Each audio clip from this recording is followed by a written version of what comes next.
আসসালামু আলাইকুম সম্মানিত শিক্ষক মণ্ডলী, আশা করছি সবাই ভালো আছেন। সরকারি প্রাথমিক বিদ্যালয়ের শিক্ষার্থী সারাংশ 2026 কিভাবে আপডেট করবেন সে সম্পর্কে আজকের এই ভিডিও। আশা করছি সম্পূর্ণ ভিডিওটি দেখলে আপনি নিজে নিজেই এই কাজটি করতে পারবেন। এজন্য প্রথমে আপনাকে একটি ব্রাউজার ওপেন করতে হবে। আমি এখানে ক্রোম ব্রাউজার ওপেন করছি এবং এই যে সার্চ বার আছে এখানে ক্লিক করছি। ক্লিক করে এখানে লিখতে হবে IPEMIS। আমি এখানে ক্লিক করছি। ক্লিক করার পর IPEMIS সিস্টেম এখানে ক্লিক করছি। এরপর দেখুন এই সাইন ইন এখানে ক্লিক করছি। ক্লিক করার পর প্রধান শিক্ষকের IPMS যে মোবাইল নাম্বার সেটা এবং পাসওয়ার্ড দিয়ে সাইন ইন করতে হবে। তো আমি মোবাইল নাম্বার এবং পাসওয়ার্ড দিয়ে সাইন ইনে ক্লিক করছি। আমরা IPMS এর ওয়েবসাইট অভ্যন্তরে প্রবেশ করেছি। এখানেতে দেখুন ড্যাশবোর্ডে দেখুন শিক্ষার্থী সারাংশ, এখানে ক্লিক করছি। ক্লিক করার পর দেখুন এখানে শ্রেণী অনুযায়ী শিক্ষার্থীর সংখ্যা, এখানে প্রাক প্রাথমিক 4+ যেহেতু নাই সেটা প্রযোজ্য নয়, প্রাক প্রাথমিক 5+। এখানে আপনাকে দেখুন এডিটেবল কার্সর নড়াচড়া করছে, এখানে ক্লিক করে লিখবেন, দেখুন ইংলিশ করে নিতে হবে। যে সংখ্যাটা আছে সেই সংখ্যাটা দিয়ে নেবেন 2026 সালের। আচ্ছা, এরপর দেখুন প্রথম শ্রেণী এই দিয়ে দিলাম। এরপর আছে দ্বিতীয় শ্রেণী, দেখুন আমার বসানো শেষ।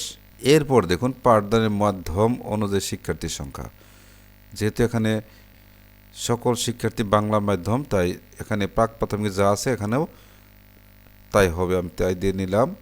এরপর প্রথম শ্রেণীতে যা আছে তাই হবে, আমি প্রথম শ্রেণীতে যা আছে তাই দিয়ে দিলাম। এরপর দ্বিতীয় শ্রেণীতে যা আছে তাই হবে। এভাবে পর্যায়ক্রমে তৃতীয় চতুর্থ পঞ্চম যা আছে সকল শিক্ষার্থী আমার বাংলা মাধ্যম। এরপর দেখুন লিঙ্গ অনুযায়ী শিক্ষার্থীর সংখ্যা, এখানে দেখুন ছেলে এবং নিচে আছে মেয়ে। এখন দেখুন প্রাক প্রাথমিক আমার 17 জন, এর মধ্যে ছেলে কয়জন সেটা এখানে দিব। এরপর মেয়ের সংখ্যা দিব। দেখুন ছেলে ও মেয়ে শিক্ষার্থীর সংখ্যার যোগফল এই শ্রেণীর মোট শিক্ষার্থীর সংখ্যা সমান হতে হবে। দেখুন মিলে গিয়েছে। অনুরূপভাবে প্রথম দ্বিতীয় তৃতীয় চতুর্থ শ্রেণীর শিক্ষার্থীর সংখ্যা আমি এভাবে দিয়ে নিব। এরপর দেখুন ধর্ম ও পাঠদানের মাধ্যম অনুযায়ী শিক্ষার্থীর সংখ্যা, এখানে ইসলাম, হিন্দু, খ্রিস্টান, বৌদ্ধ এবং অন্যান্য আছে।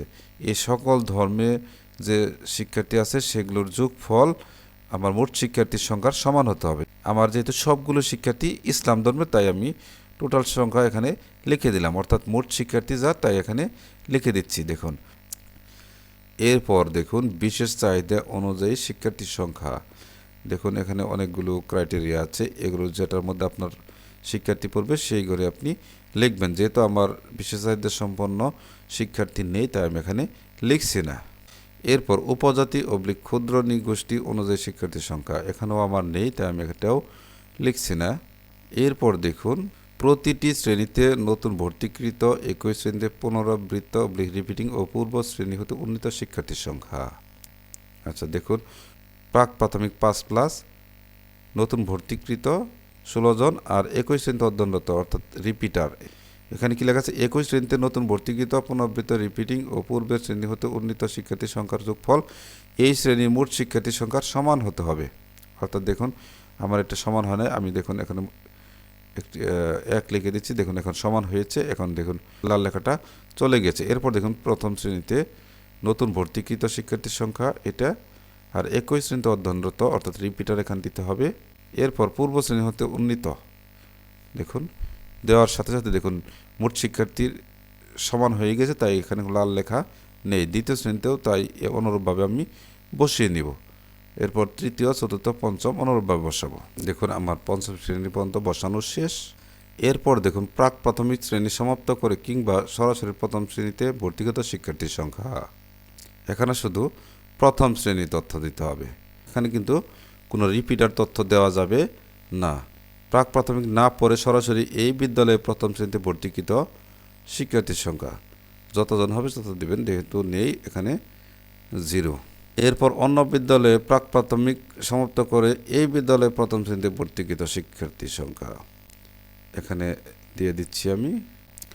এরপর দেখুন এই বিদ্যালয়ে প্রাক প্রাথমিক সমাপ্ত করে প্রথম শ্রেণীতে উন্নীত শিক্ষার্থীর সংখ্যা, এখন এখানে দেখুন সঠিক তথ্য এখনও দেওয়া হয়নি তাই লাল লেখা এসেছে। এখানে কি লেখা আছে, উপরে 3টি ফিল্ড এবং প্রথম শ্রেণীতে পুনরাবৃত্ত রিপিটিং শিক্ষার্থীর সংখ্যার যোগফল প্রথম শ্রেণীর মোট শিক্ষার্থীর সংখ্যার সমান হতে হবে। আচ্ছা দেখুন আমার সঠিক তথ্য দিয়ে দিলাম, দেওয়ার সাথে সাথে দেখুন লাল লেখাটা চলে গিয়েছে, অর্থাৎ রিপিটার বাদে এখানে শিক্ষার্থীর সংখ্যাটা হবে। আচ্ছা, এরপর আপনি কি করবেন, স্ক্রল করে দেখুন উপরে আসবেন, উপরে এসে আবার এগুলো আপনি দেখবেন কোথাও কোনো ভুল হয়েছে কিনা। ভুল না হলে যে পরবর্তী ধাপ এখানে ক্লিক করবেন, ক্লিক করার সাথে এটা দেখুন উপরে নিয়ে আসবে। এরপর আপনি কি করবেন, সাবমিট করার আগে আপনি এটা কি করবেন, প্রিন্ট করে নেবেন, এরপর প্রিন্টে ক্লিক করলে আপনি প্রিন্ট করতে পারবেন। আর যদি সেভ করতে চান তাহলে এই ড্রপডাউন মেনুতে ক্লিক করবেন, ক্লিক করার পর সেভ অ্যাজ পিডিএফ এটা সিলেক্ট করবেন, সিলেক্ট করার পর নিচে দেখুন সেভ বাটন অ্যাক্টিভ হয়েছে, পরে এই সেভে ক্লিক করবেন, দেখুন এটা সেভ হলো। আচ্ছা, এরপর স্ক্রল করে নিচে যাচ্ছি, এখন সাবমিট করতে হবে, সাবমিটে ক্লিক। সতর্কবার্তা, পূরণকৃত তথ্যগুলো আপনার অনুমতির সাপেক্ষে আপডেটের জন্য সাবমিট করা হবে। আপনি কি সাবমিট করতে ইচ্ছুক নিশ্চিত করুন, এখানে ক্লিক। দেখুন সাবমিটেড।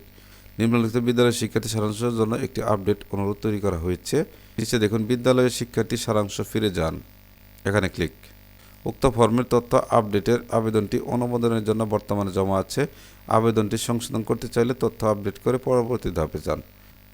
এখন আমি দেখাচ্ছি এটা কোন অবস্থায় আছে এই দরখাস্তটা, এই জন্য বাম দিকে আবেদনের তালিকা এখানে ক্লিক করবেন, আমার আবেদন সময় এখানে ক্লিক করবেন, বিস্তারিত দেখুন এখানে ক্লিক করতে হবে। দেখুন উপজেলা সহকারী প্রাথমিক শিক্ষা অফিসারের কাছে এটা অপেক্ষমান রয়েছে, তিনি এটা অনুমোদন করলে পরবর্তী মূল্যায়নকারীর নিকট এটা যাবে, এটা আপনি এখানে দেখতে পাবেন।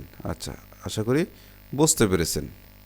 এভাবে আপনি আপনার বিদ্যালয়ে বসে আপনার বিদ্যালয়ের শিক্ষার্থীর সারাংশ আপডেট করতে পারবেন। ভিডিওটি যদি একটু হেল্পফুল হয়ে থাকে তাহলে অবশ্যই একটি সাবস্ক্রাইব করবেন। এই আশাবাদ ব্যক্ত করে আজকের মতো এখানে শেষ করছি। আল্লাহ হাফেজ।